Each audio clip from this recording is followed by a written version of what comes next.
Je viens d'aller voir un très joli film qui se passe au Canada, au Québec, dans le Grand Nord du Québec, et qui relate la vie d'une poétesse qui est une indienne qui a transité à travers son histoire entre sa vie de bébé Innu et puis après ça son éducation dans un pensionnat où elle a été acculturée notamment au français et à la religion chrétienne. Je pense que d'ailleurs ses parents étaient déjà chrétiens.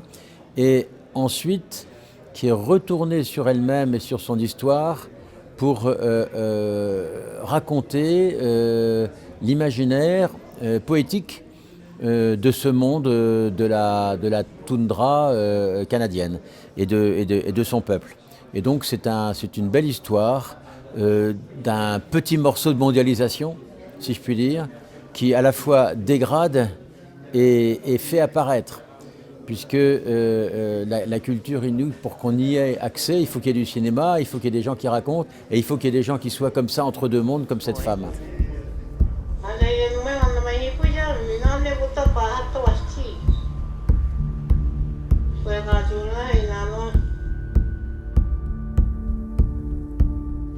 Je porte ma grand-mère sur le dos. Mes genoux ploient sous tant de sagesse.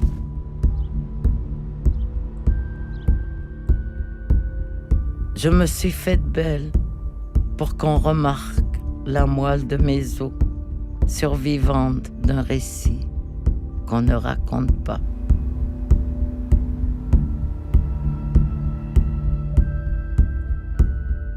Ni inu dahanagahan.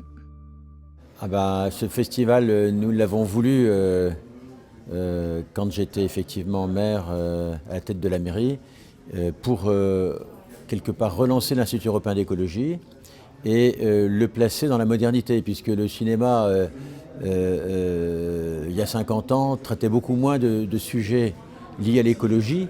L'écologie était une idée relativement neuve. Maintenant, l'écologie est une idée qui est complètement installée dans le débat. Et le cinéma est un instrument extraordinaire de propagation des idées et de propagation de la culture, si bien que donner à l'Institut européen d'écologie cette force d'un festival lié aux problématiques de la planète et de l'environnement, c'est une façon de pérenniser l'Institut européen d'écologie.